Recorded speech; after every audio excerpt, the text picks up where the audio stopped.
Hello friends, नमस्कार। कैसे हैं आप लोग।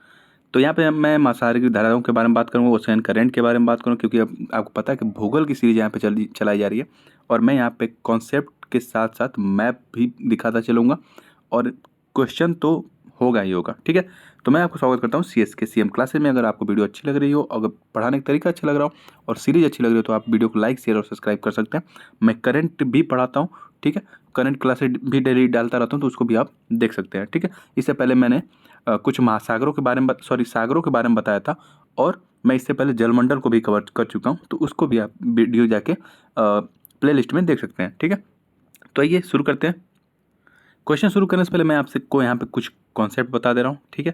जैसे कि तापमान के आधार पे अगर बात करें, तापमान के आधार पे धारा को दो भागों में बांटा गया है। ठीक है। एक है गर्म धारा और एक है ठंडी धारा। ठीक है। तो गर्म धारा और ठंडी धारा की बात यहाँ पे की जा रही है। मैं आपको मैप इसका दिखाता हूँ पहले। ये देखिए मैप है यहाँ पे। तो यहाँ पे एक कॉन्सेप्ट है। ठीक है। यहाँ पे जो आप रेड कलर में देख रहे होंगे वो गर्म जल धारा है, यानी कि वार्म करंट है। और जो आप ब्लू लाइन देख रहे होंगे वो कोल्ड करंट है, यानी कि ठंडी जल धारा है। ठीक है। तो यहाँ पे मैं ये बताने, हाँ, ब्लैक की तरफ ना जाइएगा कि वो ब्लैक क्या है, उसको छोड़ दीजिए। तो मैं यहाँ पे ये बताने की कोशिश कर रहा हूँ कि एक और कैटेगरी होती है जिससे कि भी पता चलता है कि कौन सी जलधारा गर्म है और कौन सी जलधारा ठंडी जलधारा है। ठीक है। तो देखिए, ये है आपका भूमध्य रेखा। ठीक है। जिसे विषुवत रेखा भी कहते हैं। यहाँ से जो धाराएं, ठीक है, इधर पोल की तरफ जाती है, यानी कि ध्रुव की तरफ जाती हैं, इसे ध्रुव कहते हैं। ठीक है। नॉर्थ पोल है, ये साउथ पोल है।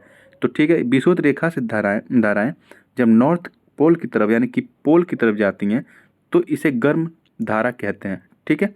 जब विषुवत रेखा से धाराएं ध्रुवों की ओर जाती हैं, तो इसे गर्म धारा कहते हैं। इस बात को आप याद रखेंगे। ठीक है। अब जब ध्रुवों से, यानी कि इधर से देखिए जो धारा आ रही है, जब ध्रुवों से धाराएं विषुवत रेखा की तरफ आती हैं, तो इसे ठंडी धारा कहते हैं। ठीक है। ये सिर्फ उत्तरी गोलार्ध में ही नहीं अप्लाई होता है, दक्षिणी गोलार्ध में भी ये अप्लाई होता है। जब विषुवत रेखा से धाराएं ध्रुवों की तरफ जाएंगी, तो इसे गर्म जल धारा कहेंगे। अब जब ध्रुवों से ये विषुवत रेखा की तरफ धाराएं आएंगी, तो इन्हें ठंडी जल धारा कहेंगे। ठीक है। ये भी एक कॉन्सेप्ट है, इसको आप थोड़ा सा समझ लेंगे। ओके। यहाँ पर मैं एक और कॉन्सेप्ट आपको समझाने की कोशिश करूँगा, कोरियालिस बल के कारण। ठीक है। कोरियालिस बल के कारण क्या होता है, जब कोरियालिस बल का प्रभाव होता है। ठीक है। जब कोरियालिस बल का प्रभाव होता है, तो मैं आपको दिखाता हूँ क्या होता है। देखिए, जब कोरियालिस बल का प्रभाव होता है धाराओं पे, तो ये उत्तरी गोलार्ध, देखिए कि ये उत्तरी गोलार्ध होता है, ये दक्षिणी गोलार्ध होता है, आपको पता होगा। ठीक है। ये उत्तरी गोलार्ध है, ये दक्षिणी गोलार्ध है। तो जब कोरियालिस बल का प्रभाव धाराओं पर पड़ता है, ठीक है, तो ये धाराएं ऐसे जाते जाते ये अपने दाहिनी तरफ उत्तरी गोलार्ध में मुड़ जाती हैं। अपनी दाहिनी तरफ उत्तरी गोलार्ध में मुड़ जाती हैं। ठीक है। यही जब दक्षिणी गोलार्ध में जाएंगी, तो ये अपने बाएं तरफ मुड़ जाएंगी। ठीक है। ये अपने बाएं तरफ मुड़ जाएंगी। ठीक है। बाएं क्यों? क्योंकि इधर से इनका दाहिना इधर होगा और बायां इधर होगा। ठीक है। तो इस बात को आप थोड़ा सा ध्यान रखेंगे। ठीक है। इस कॉन्सेप्ट को भी ध्यान रखेंगे। एक कॉन्सेप्ट तो ये था कि ये जब विषुवत रेखा से ध्रुव की तरफ जाएंगे तो गर्म जल धारा होंगी, और जब ध्रुव से विषुवत रेखा की तरफ आएंगी तो ये ठंडी जल धारा होंगी। और मैं एक कोरियालिस बल वाला भी कॉन्सेप्ट आपको बता दिया। तो यहाँ पे दो कॉन्सेप्ट आप इसको ध्यान रखेंगे। ठीक है। अब यहाँ पे मैं एक और कॉन्सेप्ट आपको बताऊंगा। देखिए, जब किसी भी चीज़ की उत्पत्ति होती है, ठीक है, कोई भी हो, ओके, तो उसका कोई ना कोई कारण होता है। तो धाराओं की जब उत्पत्ति होती है, तो उनका भी कोई ना कोई एक कारण होता है। ठीक है। तो एक ही नहीं, यहाँ पे कई कारण है। देखिए, जैसे धाराएं कब उनकी उत्पत्ति होती है। देखिए, पृथ्वी जब परिभ्रमण करती है, ठीक है, पृथ्वी जब परिभ्रमण करती है, यहाँ पे शब्दों पे ध्यान रखिएगा। मैं परिक्रमण नहीं बोल रहा हूँ, परिभ्रमण बोल रहा हूँ। परिक्रमण और परिभ्रमण में अंतर होता है। जब कोई ऑब्जेक्ट, ठीक है, अपने ही स्थान पे, मान लीजिए पृथ्वी है, ये अपने ही अक्ष पे घूम रही है, तो इसे परिभ्रमण कहेंगे। ठीक है। परिभ्रमण। अगर ये पृथ्वी, ये सूर्य मान लेते हैं, और ये पृथ्वी है, ये जब इसका चक्कर लगाती है, तो इसे परिक्रमण कहते हैं। ठीक है। तो ये दोनों कॉन्सेप्ट अलग अलग है, इस बात का थोड़ा सा आप ध्यान रखेंगे। ठीक है। तो यहाँ पे मैं कह रहा हूँ कि पृथ्वी का परिभ्रमण तथा गुरुत्वाकर्षण जल धाराओं को प्रभावित करता है। ठीक है। तो ये पृथ्वी यानी कि अपने अक्ष पे जब घूमती है, और जब उस पर गुरुत्वाकर्षण बल अप्लाई होता है, तो जल धाराएँ प्रभावित होती हैं। दूसरा, दाब प्रवणता यानी कि प्रेशर की बात की जा रही है, यहाँ टेम्परेचर की बात की जाती रही है, यहाँ लवणता यानी सैलिनिटी की बात की जा रही है, और यहाँ बर्फ़ पिघलना, इन सब कारण से भी धाराएं प्रभावित होती हैं। और इधर देखिए, वायुमंडलीय दाब, पवन, बारिश, ठीक है, वाष्पीकरण और जो आइसोलेशन यानी कि सूर्य ताप होता है उससे भी धाराएं प्रभावित होती हैं। ठीक है, तो ये कॉन्सेप्ट है, ये सीधे सीधे एग्जाम में पूछा जाता है किससे किससे धाराएं प्रभावित होती हैं, तो इस बात को थोड़ा सा याद रखेंगे। ओके, अब यहाँ देखिए धाराओं के प्रभाव और महत्व के बारे में थोड़ा सा बात कर लेते हैं। देखिए जब ठंडी जलधारा बहती है, जैसे बेंगुला की धारा मैं ले लेता हूँ यहाँ पे। बेंगुला की धारा ये आपका अफ्रीका महाद्वीप है, इसके तट से होकर ये गुजरती है। ठीक है, अटलांटिक महासागर में, ये ठंडी जलधारा है। तो जहाँ से ठंडी जलधाराएं गुजरती हैं वहाँ पे ज़्यादातर आपको मरुस्थल देखने को मिलेगा। ठीक है, तो यहाँ पे कालाहारी का मरुस्थल है और ये बेंगुला जलधारा के कारण है। ठीक है, और यहाँ पे आप देखेंगे, यहाँ पे आपको दिखेगा फॉकलैंड। ठीक है, फॉकलैंड की ये ठंडी जलधारा होती है यहाँ पे। तो इस ठंडी जलधारा के कारण आपको साउथ अमेरिका में, दक्षिणी अमेरिका में पेंटागोनिया का मरुस्थल यहाँ पे देखने को मिलेगा। ठीक है, और ये जो सहारा मरुस्थल का एरिया है, यहाँ से कनारी जलधारा, ठंडी जलधारा आती है, इसलिए यहाँ पे सहारा मरुस्थल आपको देखने को मिलता है। यानी कहने का मतलब ये है कि जहाँ पे भी ठंडी जलधारा जिस तट से होके जाएंगी वहाँ पे ज़्यादातर आपको मरुस्थल देखने को मिलेगा। क्यों ऐसा होता है? क्योंकि ये आर्द्रता ग्रहण नहीं करती है, जिसके कारण से वहाँ पे बारिश नहीं होती है। ठीक है, इसलिए वहाँ पे मरुस्थल का इलाका आपको देखने को मिलेगा। ठीक है, और अगर हम ये नॉर्थ अटलांटिक ड्रिफ्ट यानी कि उत्तरी अटलांटिक प्रवाह की बात करें, तो ये जब आगे बढ़ती है इधर यूरोप की तरफ, तो ये नॉर्वे है। यहाँ पे नॉर्वे को ज़्यादातर ये प्रभावित करती है। ठीक है, नॉर्वे को ज़्यादातर प्रभावित करती है। और धाराओं का क्या प्रभाव हो सकता है, क्या मत हो सकता है? तो जो धाराएं होती हैं वो क्या करती हैं, एक लाइन पर और मैं बता दे रहा हूँ। जो पृथ्वी का तापमान होता है उसके संतुलन में भी ये धाराएं अपना विशेष योगदान देती हैं। ठीक है, तो इतना बहुत ही कॉन्सेप्ट में। अब हम लोग क्वेश्चन आंसर देखेंगे, उससे पहले मैं आपको बता देता हूँ कौन सी जलधारा ठंडी है, कौन सी जलधारा गर्म है, इसको भी आप थोड़ा सा देख लें। उसके बाद थोड़ा सा मैप में दिखा दूंगा, उसके बाद क्वेश्चन देख लेंगे। ठीक है, अगर हिंद महासागर की जलधाराओं की बात करें तो देखिए विश्वतरेखी धारा है, मोजाम्बिक धारा है, अगुलहास धारा है। यहाँ पे मैं लिस्ट दे रहा हूँ, बाकी मैं मैप में आपको दिखाऊंगा, इसका चिंता मत करिए।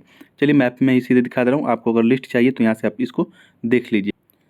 ये देखिए ये मैप है। ठीक है, अगर आपको वीडियो क्लियर ना हो रहा हो तो आप क्वालिटी बढ़ा सकते हैं। ठीक है, तो मैं यहाँ पे दिखा दे रहा हूँ। ये देखिए ये प्रशांत महासागर है, यहाँ पे कुरोशियो जलधारा दिखेगी जो गर्म जलधारा है, और इधर से जो आ रही है नॉर्थ से, ये ओयोसियो जलधारा है।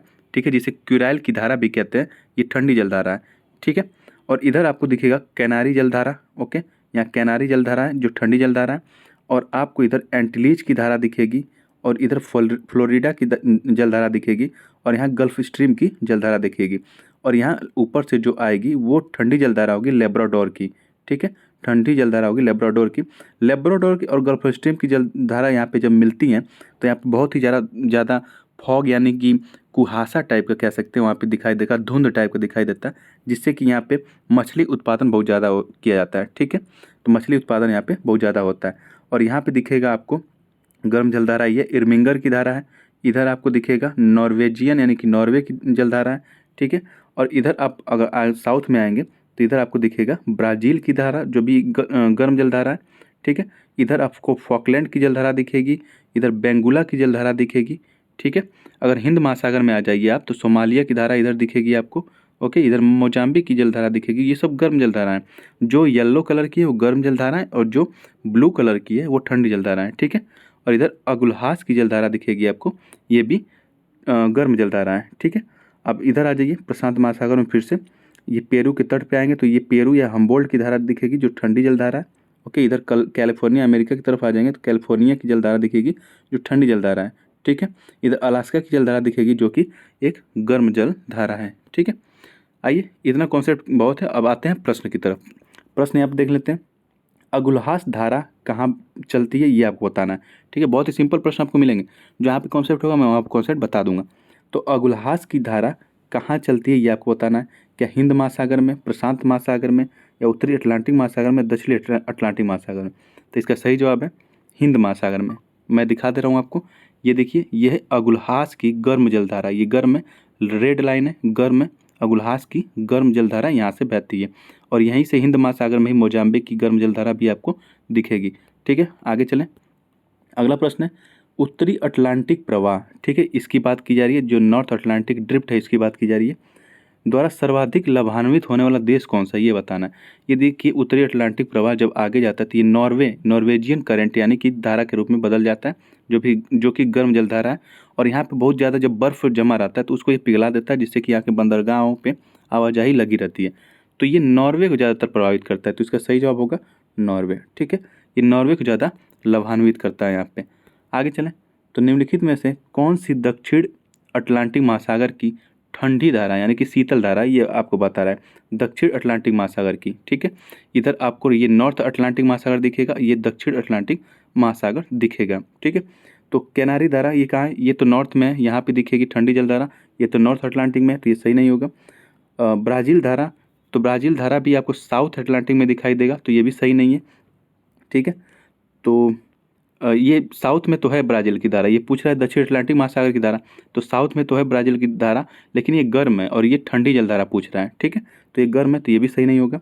अगुलहास की जलधारा, ये भी गर्म जलधारा, ये हिंद महासागर की है, तो इसके बचा एक बेंगुला जलधारा। ठीक है, बेंगुला, जो ये बेंगुला आपको दिख रहा है ये दक्षिण अटलांटिक महासागर में एक ये ठंडी जलधारा है, इस बात का ध्यान रखेंगे। ठीक है, जो ये अफ्रीकन कॉन्टिनेंट से होते हुए बह रही है, इसी की वजह से यहाँ पे मैंने बताया था, इसी की वजह से यहाँ पे मरुस्थल बन गया है, जिसे हम कालाहारी का मरुस्थल कहते हैं। ठीक है, आगे चलें, तो अगला प्रश्न है निम्नलिखित समुद्री धाराओं में से कौन हिंद महासागर की धारा नहीं है। ठीक है, इंडियन ओशन की बात कर रहा है, तो अगुलहास क्या ये हिंद महासागर की धारा है? हाँ, ये देखिए ये गर्म जल धारा है, ये हिंद महासागर में बहती है। दक्षिण हिंद महासागरी धारा, तो क्या ये है? हाँ, ये साउथ इंडियन जो महासागरी धारा है ये भी है, हिंद महासागर में बहती है।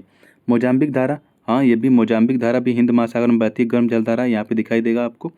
बेंगुला धारा हिंद महासागर में न बह के ये आपको दिखेगा दक्षिण अटलांटिक महासागर में, जो एक ठंडी जलधारा है। ठीक है, तो इसका सही जवाब है बेंगुला जलधारा। आगे चले, तो निम्नलिखित कारकों पर विचार कीजिए। आपको यहाँ पे कारक दिया है, कारण अभी मैंने जो आपको बताया था कारण क्या था कि जलधाराओं की उत्पत्ति को कौन कौन से कारक प्रभावित करते हैं, मैंने आपको बताया था, तो उससे संबंधित यहाँ पे प्रश्न है। ठीक है, तो यहाँ पूछा जा रहा है कि कौन से कारक महासागरीय धाराओं को प्रभावित करते हैं, ये आपको बताना है। ठीक है, तो क्या पृथ्वी का आवर्तन प्रभावित करता है? तो ये गलत है। आवर्तन कहने का मतलब ये है, ये परिक्रमण की बात कर रहा है। ठीक है, आवर्तन मतलब यहाँ परिक्रमण की बात कर रहा है, तो मैंने बताया था परिक्रमण और परिभ्रमण में अंतर है। ठीक है, अगर परिभ्रमण यहीं पर होता तो ये सही हो जाता। ठीक है, जैसे पृथ्वी का सॉरी, ठीक है, मैं सॉरी बोलता हूँ, ये जो आवर्तन है ये परिभ्रमण की बात कर रहा है, न कि परिक्रमण की। ठीक है, सॉरी, यहाँ पे ये परिभ्रमण की बात कर रहा है। ओके, परिभ्रमण की बात कर रहा है, और अगर परिक्रमण यही होता तो ये गलत हो जाता। ठीक है, तो पहला कथन सही है, यानी कि पृथ्वी का परिभ्रमण ये सही है। वायुदाब और हवा ये भी सही है। महासागरीय जल का घनत्व ये भी सही है। ठीक है, तो इसका सही तीनों सही है, 1 2 3 सही है, तो इसका सही जवाब होगा ऑप्शन बी। ओके, ये जो पृथ्वी का परिक्रमण है, ठीक है, जो पृथ्वी का परिक्रमण है यही इसमें सही नहीं होगा। ठीक है, बाकी तीनों सही होगा, तो ऑप्शन बी इसका सही हो जाएगा, क्योंकि परिभ्रमण और परिक्रमण में अंतर मैं बता दिया था। ठीक है, तो उसका सही जवाब है ऑप्शन बी। थोड़ा सा कॉन्सेप्चुअल क्वेश्चन है, अगर समझ में ना आया हो तो एक बार और इसको बैक करके आप देख सकते हैं। ओके, आगे चलें, तो ये देखिए फिर से वही है कि महासागर, इसका जो डिस्क्रिप्शन है वो है यहाँ पे, महासागरों में धाराओं की उत्पत्ति कई कारकों से होती है। ठीक है, जैसे पृथ्वी का परिभ्रमण यानी कि आवर्तन, तापमान में भिन्नता, लवणता में भिन्नता, वाष्पीकरण तथा वर्षा का प्रभाव। ठीक है, और यहाँ पे दिखा है कि उल्लेखनीय कि पृथ्वी का जो परिक्रमण गति है वो महासागरीय धाराओं को प्रभावित नहीं करती है। ठीक है, यानी कि पृथ्वी जब सूर्य का चक्कर लगाती है ऐसे, तो ये महासागरीय धाराओं को प्रभावित नहीं करता है, बल्कि जब अपने अक्ष पे घूमती है तो वो महासागरीय धाराओं को प्रभावित करता है। आगे चलें, तो कौन सी धारा दक्षिणी अटलांटिक महासागर में धाराओं के एक पूर्ण वृत्त के रूप का निर्माण करती है? ठीक है, सॉरी, योगदान नहीं देती, ये बताना है कि कौन सी धारा जो है दक्षिण अटलांटिक महासागर में धाराओं के एक पूर्ण वृत्त के निर्माण में योगदान नहीं देती है। ठीक है, तो क्या कनारी धारा? तो इसका सही जवाब है कनारी धारा। क्योंकि ये क्यों नहीं देती? क्योंकि ये दक्षिणी अटलांटिक की बात कर रहा है, और कनारी धारा आपको यहाँ दिखेगा उत्तरी अटलांटिक महासागर में, जबकि ब्राज़ील धारा दिखेगी आपको, बेंगुला दिखेगी, पश्चिम पवन प्रवाह ये सब दिखेंगे दक्षिणी अटलांटिक में, ठीक है। ब्राज़ील धारा, बेंगुला धारा, ठीक है, और पश्चिमी पवन प्रवाह भी यहीं पे आपको दिखेगा। ओके, आगे चलें। अगर कहीं थोड़ा थोड़ा मैं भूल जा रहा हूँ या मिस्टेक हो जा रहा है तो उसके लिए मैं सॉरी भी बोल रहा हूँ, तो आप थोड़ा सा मैनेज करिएगा उसको। आगे चलें, अगला प्रश्न है, निम्नलिखित में से कौन सी जलधारा उत्तरी अटलांटिक महासागर में प्रवाहित नहीं होती है, ठीक है। ये आपको बताना है कि कौन सी जलधारा उत्तरी अटलांटिक महासागर में प्रवाहित नहीं होती है। ये आपके ऑप्शन है, ठीक है। क्या गल्फ स्ट्रीम प्रवाहित होती है उत्तरी अटलांटिक महासागर में? तो हाँ, ये उत्तरी अटलांटिक महासागर है और यहाँ पे आपको दिखेगा गल्फ स्ट्रीम, ठीक है। तो ये तो सही है। क्या नॉर्वेजियन प्रभावित होती है? तो हाँ, नॉर्वेजियन भी उत्तरी अटलांटिक महासागर में प्रभावित होती है। क्या फ्लोरिडा की धारा प्रभावित होती है? हाँ, फ्लोरिडा की धारा आपको यहाँ पे दिखने को मिलेगा, फ्लोरिडा की धारा, ये भी सही है।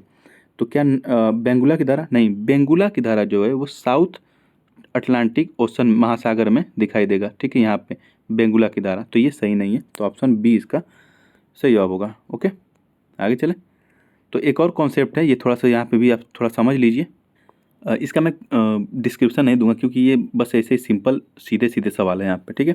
कहा जा रहा है कि महासागरीय धाराएं महासागर में जल का मंद भूपृष्ठ संचलन होती है, मतलब जो महासागर है, ठीक है, उसका जो पृष्ठ है, ठीक है, यानी कि सतह की बात कर रहा है, तो वहाँ पे जो धाराएं हैं वो बहुत धीरे गति से चलती हैं और सतह पे ही चलती हैं, नीचे नहीं चलती हैं, ठीक है। तो ये सही है। महासागरीय धाराएं पृथ्वी का ताप संतुलन बनाए रखने में सहायक होती है, मैंने बताया था, तो ताप संतुलन बनाने में ये सहायक होती हैं, ठीक है। महासागरीय धाराएं मुख्यतः सनातन पवन यानी पछुआ पवन द्वारा चलायमान होती हैं, तो ये भी सही है, पवनों द्वारा भी ये चलायमान होती हैं। महासागरीय धाराएं महासागर संरूपण यानी कि जो तट होता है, कहने का मतलब तट के हिसाब से ये अपना रास्ता बनाते चलती हैं, बदलती चलती हैं, तो ये भी सही है, ठीक है। तो इसका सही जवाब है ऑप्शन डी, 1 2 3 4 चारों कथन इसमें सही है, ठीक है। आगे चलें। तो जो महासागरीय धारा शेष 3 से भिन्न है वो बताना है आपको, ठीक है। तो इसमें से कौन सा सही जवाब है आपको ये बताना है। दक्षिणी भूमध्य रेखीय, ओके, मैं इसका सही जवाब दे रहा हूँ कि ये देखिए पेरुवियन जो जलधारा है, यानी कि इसे हम्बोल्ट जलधारा भी कहते हैं, ठीक है, पेरुवियन को हम्बोल्ट जलधारा भी कहते हैं, और ये आपको प्रशांत महासागर में देखने को मिलेगा। पेरुवियन, ये देखिए, ये ठंडी जलधारा है और प्रशांत महासागर में ये देखने को मिलेगा आपको, ठीक है। बाकी जो बेंगुला है आपको ये अटलांटिक, दक्षिणी अटलांटिक में मिलेगा, ब्राजीलियन भी दक्षिणी अटलांटिक में मिलेगा, ठीक है, और दक्षिण भूमध्य रेखीय ये भी यहीं पे आपको देखने को मिलेगा, ठीक है। तो इसमें अलग है पेरुवियन, जो कि आपको प्रशांत महासागर में देखने को मिलेगा ठंडी जलधारा के तौर पे। आगे चलें। तो निम्नलिखित में से कौन सी ठंडी धारा है ये आपको बताना है। क्या गल्फ स्ट्रीम ठंडी जलधारा है? नहीं, क्योंकि देखिए यहाँ पे रेड रेड दिखाई दे रहा है गल्फ स्ट्रीम, और ये उत्तरी अटलांटिक महासागर में एक गर्म जलधारा है, तो ये तो नहीं है। क्या ब्राजीलियन धारा जो है वो ठंडी जलधारा है? नहीं, ये भी देखिए रेड रेड दिखाई दे रहा है और साउथ अटलांटिक महासागर में, ठीक है, तो ये भी नहीं है। क्या क्यूरोसिया जो है वो ठंडी जलधारा है? तो ये भी गलत है, क्योंकि यहाँ पे देखिए आपको प्रशांत महासागर ये भी है, ठीक है, जापान के पास क्यूरोसियो दिखाई देगा आपको, तो ये भी रेड लाइन में दिखाई दे रहा है, तो ये भी ठंडी जलधारा नहीं है। ओके, तो इसका सही जवाब है पेरुवियन हम्बोल्ट। अभी मैंने आपको बताया पेरुवियन जो हम्बोल्ट है, जो पेरू के तट यानी दक्षिण अमेरिका महाद्वीप से होकर गुजरती है, ये एक ठंडी जलधारा है, ठीक है। तो इसका सही जवाब होगा ऑप्शन डी। आगे चलें। अगला प्रश्न है कि विषुवतीय प्रतिधाराओं, एक और ये कॉन्सेप्चुअल क्वेश्चन है, यहाँ पे मैं आपको बता दे रहा हूँ। तो विषुवतीय प्रतिधाराओं यानी कि इक्वेटोरियल काउंटर करंट की बात कर रहा है। कह रहा है कि इक्वेटोरियल जो काउंटर करंट है यानी कि जलधाराएं हैं कि पूर्वाभिमुख प्रवाह की व्याख्या किस तरह होती है, मतलब इसकी व्याख्या किस तरह होती है। सिंपल प्रश्न यही है कि किसे हम इक्वेटोरियल काउंटर करंट कहते हैं, ठीक है। तो इसका सही जवाब मैं बता दे रहा हूँ, ऑप्शन बी है। दो विषुवतीय धाराओं का जब अभिसरण होता है, मिलन होता है, तो जाके इक्वेटोरियल काउंटर करंट बनती है। अब मैं इसको मैप में दिखा दे रहा हूँ आपको, ठीक है, यहाँ पे देख लीजिए बड़ा थोड़ा सा, ये देखिए यहाँ दिख रहा है इक्वेटोरियल काउंटर करंट, ठीक है। जब ये नॉर्थ जब उत्तर इक्वेटोरियल यानी कि उत्तरी विषुवतीय धारा जब चलती है इधर, ठीक है, इधर चल रही है, और इधर साउथ इक्वेटोरियल धारा चल रही है इधर, तो जब ये धाराएं इधर आती हैं, ठीक है, तो यहाँ पे ज़्यादा से बल्क मात्रा में यहाँ पे वाटर इकट्ठा हो जाता है, पानी इकट्ठा हो जाता है, और यहाँ पे खाली हो जाता है थोड़ा सा, ठीक है। तो इसी खाली स्थान को भरने के लिए, ठीक है, इसी खाली स्थान को भरने के लिए, काउंटर करने के लिए इसी खाली स्थान को काउंटर इक्वेटोरियल करंट चल पड़ती है इधर, ठीक है। काउंटर इक्वेटोरियल यानी कि प्रशांत महासागर में ये आपको दक्षिण अमेरिका की तरफ चलती हुई नजर आएगी, और इधर अटलांटिक महासागर में आपको ये अफ्रीका कॉन्टिनेंट की तरफ चलती हुई नज़र आएगी आपको। ठीक है, तो यही इसका अंतर है। ओके, तो थोड़ा सा यहाँ पे समझ में आया होगा। तो इसका सही जवाब है बी, दो विषुवतीय धाराओं, यानी कि ये जो दो विषुवतीय धाराओं हैं इसके मिलने से यहाँ पे जब जगह खाली हो जाती है तो इधर ये काउंटर करने के लिए, जगह भरने के लिए एक धारा चल पड़ती है जिसे हम इक्वेटोरियल काउंटर करंट कहते हैं। ठीक है, आगे चलें। ठीक, अगला प्रश्न है, यही इसका डिस्क्रिप्शन है, आगे चलते हैं। निम्नांकित में किसका सुमेल सही नहीं है, ये आपको बताना है। क्या ब्राज़ील धारा दक्षिणी अटलांटिक महासागर में है? हाँ, देखिए ये ब्राज़ील धारा दक्षिणी अटलांटिक महासागर में, ये तो सही है। हम्बोल्ट धारा उत्तरी प्रशांत महासागर में, यही गलत है क्योंकि हम्बोल्ट धारा आपको दक्षिणी प्रशांत महासागर में दिखाई देगा। ठीक है, उत्तरी प्रशांत में नहीं। उत्तरी प्रशांत में तो यहाँ कैलिफोर्निया दिखाई दे रहा है, यहाँ अलास्का दिखाई दे रहा है। ठीक है, तो अब बाकी अभी दिखा दे रहा हूँ। गल्फ स्ट्रीम क्या उत्तरी अटलांटिक महासागर में? हाँ, ये सही है। अगुलहास धारा हिंद महासागर में, तो ये भी आपको सही है, अगुलहास धारा। तो इसका सही जवाब है ऑप्शन बी, हम्बोल्ट धारा उत्तरी प्रशांत महासागर में न होके ये दक्षिणी प्रशांत महासागर में बहती है। ठीक है, ठंडी जल धारा है। अगला प्रश्न है, निम्न महासागरीय धाराओं में से कौन सी प्रशांत महासागर से संबंधित नहीं है, आपको बताना है। क्या कनारी धारा प्रशांत महासागर से संबंधित नहीं है? यही सही है क्योंकि कनारी धारा आपको यहाँ पे देखने को मिलेगा अटलांटिक महासागर में, एक ठंडी जल धारा है। ठीक है, तो आपको प्रशांत महासागर में कौन कौन सी है देख लिए। कैलिफोर्निया, यहाँ से आपको दिखेगा कैलिफोर्निया एक ठंडी जल धारा, ये प्रशांत महासागर में। ये देखिए ये प्रशांत महासागर है और ये भी प्रशांत महासागर है। ठीक है, तो क्यूरोसियो भी आपको एक गर्म जलधारा है जो कि प्रशांत महासागर में देखने को मिलेगा, और हम्बोल्ट एक ठंडी जलधारा है जो कि प्रशांत महासागर में देखने को मिल जाएगा आपको। तो इसका सही जवाब है कनारी। कनारी आपको उत्तरी अटलांटिक महासागर में देखने को मिलेगा। अगला प्रश्न है, निम्नलिखित में से कौन गर्म धारा है, ये आपको बताना है। ठीक है, निम्नलिखित में से कौन गर्म धारा है, ये आपको बताना है। तो क्या फॉकलैंड की जो धारा है वो गर्म जल धारा है? तो अभी मैं दिखा रहा हूँ, इधर देखिए, ये है फॉकलैंड की धारा जो कि एक ठंडी जलधारा, ये गर्म जलधारा नहीं है। ठीक है, और पूछ रहा है कौन सी इसमें गर्म जलधारा? कनारी की धारा, ये देखिए यहाँ पे कनारी की जलधारा है। ठीक है, ये अफ्रीका कॉन्टिनेंट से होकर जा रही है, ये भी एक ठंडी जलधारा है जो ध्रुवों की तरफ से आ रही है। ठीक है, तो ये भी ठंडी है, गर्म नहीं है। लेब्राडोर, ये भी ध्रुवों की तरफ से आ रही है। अभी मैंने बताया था कि जो ध्रुवों से विषुवत रेखा की तरफ जाएंगी वो सब ठंडी जलधाराएँ होंगी, तो ये भी जो लेब्राडोर की जलधारा है वो भी ठंडी है। तो इसका सही जवाब है ब्राज़ील की धारा। ठीक है, यहाँ पे देखिए ब्राज़ील की धारा जो विषुवत रेखा से होके ये ध्रुवों की तरफ जा रही है, तो ये गर्म जलधारा एक है। ठीक है, ब्राज़ील की धारा। तो फिलहाल आज के वीडियो में इतना ही। मैं भी आपको समझ में आया होगा। अगर वीडियो आपको अच्छी लग रही हो, पढ़ाने का तरीका अच्छा लग रहा हो, कंटेंट अच्छा है, यहाँ तो लंबा समय लग गया लेकिन आपको कॉन्सेप्ट पूरा क्लियर हो जाएगा। इसको एक दो बार देख लेंगे तो धाराएं उससे क्वेश्चन गलत होगा ही नहीं। और जो मैंने लिस्ट दे रखी है, ठीक है, जो मैं लिस्ट दे रखा हूँ उसको भी आप एक दो बार देख लेंगे। ठीक है, ये रही आपकी लिस्ट, ये इसको भी आप देख लेंगे। यहाँ पे आपको अलग अलग जलधाराएँ देखने को मिल जाएंगी। ठीक है, तो अब मैं विदा लेना चाहूँगा। वीडियो कैसे लगी कमेंट बॉक्स में लिख के ज़रूर बताएं, और मैं इसके आगे भी जो सीरीज होगी उसको लाता रहूँगा। ठीक है, जय हिंद।